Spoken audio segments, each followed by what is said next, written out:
Sitting in for the lovely Edna McMahon, we have DJ Miss Martini. Hello. And there she is. And the ladies from No Moolah! Eating in public. Is it an art project or like a activist political? Like, are you guys terrorists? I'm just kidding.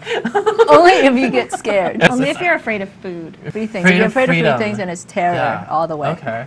We've been eating in public since 2003, and we've done three things so far. One is to a free garden project, which is to plant food without permission on public land, and sometimes it turns out to be private and public at the same time.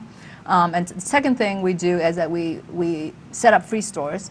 And then the most recent thing is that we've set up an anarchist recycling system.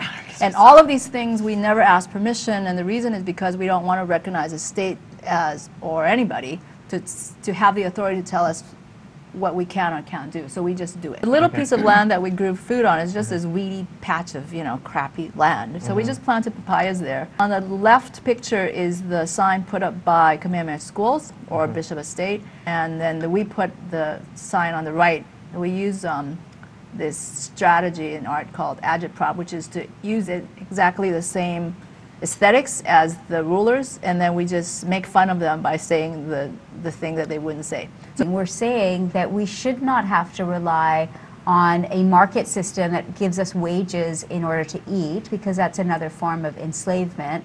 Or we shouldn't have to rely on the state that tells us where we can grow food or not in order to keep us starving. We planted papayas because that's one of the easiest things to grow. You planted it on Kamehameha property, and then they tried to, somebody first came and they kind of said, like, can you guys get rid of it? They told us to move it, but we didn't move it. We just wrote back a sign saying that we don't know where else to put it, but other people can easily find the papayas, so I don't know what to do, so we'll see what you're going to do.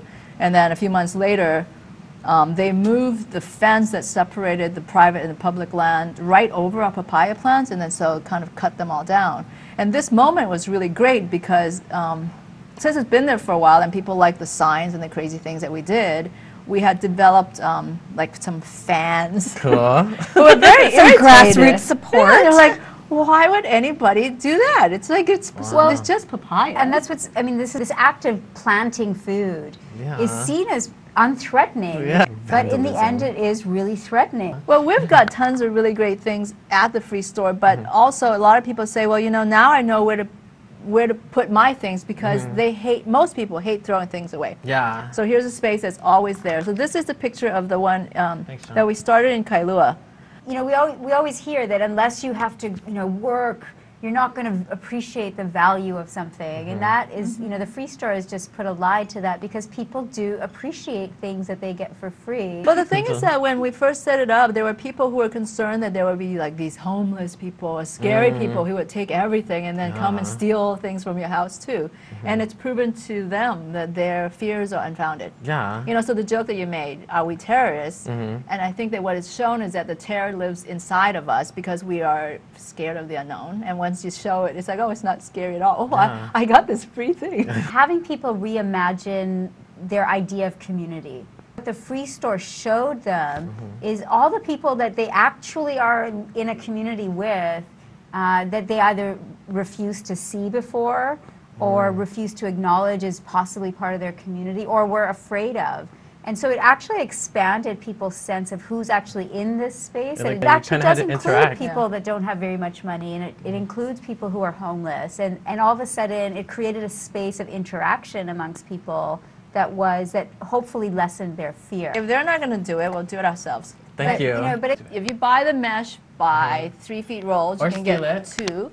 The only thing is that the holes have to be smaller than the cans, right? That's easy enough. And then you cut it with these prongs on the side, and you just stick it together and you just wind it.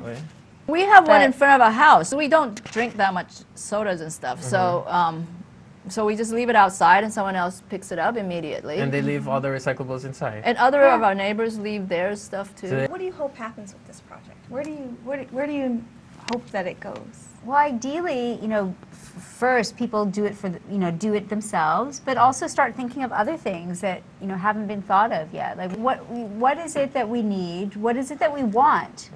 Is it possible to put into action the things that we want, and to not wait for someone to give you permission to do what you want to do.